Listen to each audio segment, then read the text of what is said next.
అదే పనిగా వేంపల్లెకు అదే పనిగా ఒక వెహికల్లో వచ్చి దారిలో పోతా ఉన్న పిల్లోడిని బైక్ ఆపి నిర్దాక్షిణ్యంగా కొట్టి హాస్పిటల్ పాలు చేస్తూ ఉంటే ఏమి సాధిస్తూ ఉన్నారు? ఇంతవరకు పులివెందుల్లో ఎప్పుడు ఇలాంటి సాంప్రదాయం లేదు.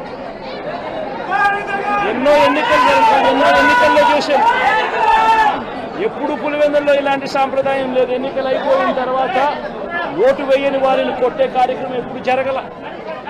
రాష్ట్ర వ్యాప్తంగా కూడా ఒక భయాందోళన వాతావరణం క్రియేట్ చేయడం కోసం అని రాష్ట్ర వ్యాప్తంగా ఇదే చేయిస్తూ ఉన్నారు దగ్గరుండి. ఏం సాధిస్తారు దీనివల్ల? మీరు వేసే ఈ బీజం చేసే ఈ చెడు సాంప్రదాయం రేపొద్దున మళ్ళీ తెలుగుదేశం పార్టీ కార్యకర్తలకి చుట్టుకుంటుంది. చంద్రబాబు నాయుడు అనుకుంటా ఉన్నాడు తానేదో ఈ మాదిరిగా చేసి భయాందోళన క్రియేట్ చేసి వైఎస్ఆర్ కాంగ్రెస్ పార్టీకి ఓటు వేసిన వాళ్ళని కొట్టడం వల్ల ఒక తెలియని ఆనందం తనలో ఏదో పొందాలని చెప్పి అనుకుంటా ఉన్నాడు. రాష్ట్ర వ్యాప్తంగా ఒక భయాన్ని క్రియేట్ చేయాలని ప్రయత్నం చేస్తూ ఉన్నాడు.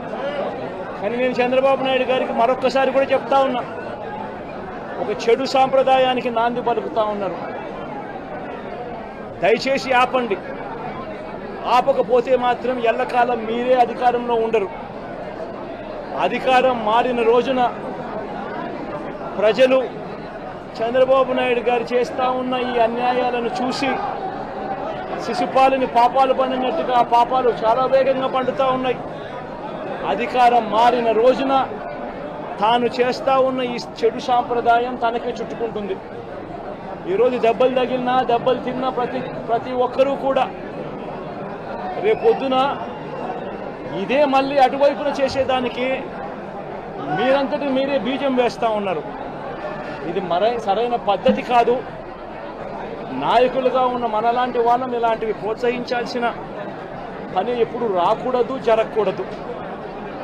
దయచేసి చంద్రబాబు నాయుడు గారికి ఇప్పటికైనా చెప్తా ఉన్నా, చంద్రబాబు నాయుడు గారిని హెచ్చరిస్తూ ఉన్నాను, మరొక్కసారి మళ్ళీ హెచ్చరిస్తూ ఉన్నాను, ఇది కరెక్ట్ సాంప్రదాయం కాదు, దయచేసి దీన్ని ఆపమని చెప్పి. నిజంగానే మీరు కూడా వెళ్ళి ఒకసారి చూడండి. ఒకసారి ఏం పాపం చేశాడు నా పిల్లోని, ఎందుకు కొట్టారు, ఏం పాపం చేశాడని కొట్టారు. ఒకసారి హాస్పిటల్లో కూడా ఒకసారి చూడండి. ఒకసారి 90 మంది పిల్లలు ఇక్కడ జాయిన్ అయ్యారు. మధ్యాహ్న భోజనం పథకం సరిగ్గా జరగడం లేదు. పిల్లలు కనీసం బ్యాగుల సప్లై కూడా సరిగ్గా జరగడం లేదు. ఇచ్చేటోడు ఎవడు ఇవ్వడం లేదు సరిగ్గా ఏది వ్యవస్థ అనేది ఏది సరిగ్గా జరగడం లేదు. వ్యవస్థను గాడిలో పెట్టండి. మీరు ప్రజలు మిమ్మల్ని ఏదైతే ఓటు వేశారో ఒక కారణం చేత మీరు ప్రజలు 10% మంది ఓట్లు, మాకు రావాల్సిన 10% మంది ఓట్లు మీకు వైపు డ్రిఫ్ట్ అయ్యాయి అని అంటే కేవలం మీరు చేసిన మోసపూరిత వాగ్దానాల వల్ల డ్రిఫ్ట్ అయ్యాయి. ప్రజలు మీ దగ్గర నుంచి ఎక్స్పెక్ట్ చేస్తూ ఉన్నారు. రైతులు అల్లాడిపోతూ ఉన్నారు, రైతు భరోసా అందక. పిల్లలు అల్లాడిపోతూ ఉన్నారు, పిల్లలు బడులు స్టార్ట్ అయ్యాయి, కానీ తల్లులకు అమ్మఒడి కార్యక్రమం ద్వారా వస్తూ ఉన్నది రావడం లేదు. తల్లులు ఎదురుగా ఆశగా ఎదురు చూస్తూ ఉన్నారు. వాళ్ళని చూసుకోండి. అక్క చెల్లెమ్మలకి ఇస్తామన్నారు నెల 1500 రూపాయలు, అది ఇచ్చే కార్యక్రమం చూసుకోండి. ఇంటింటికి ఉద్యోగం అన్నారు, ఉద్యోగం ఇవ్వకపోతే 3000 రూపాయలు ప్రతి ఇంటికి నిరుద్యోగ వృత్తి అన్నారు. ఆ పిల్లలందరూ ఎదురు చూస్తూ ఉన్నారు, మీరు ఎప్పుడెప్పుడు ఇస్తారు 3000 రూపాయలు నిరుద్యోగ వృత్తి అని. అది చూసుకోండి.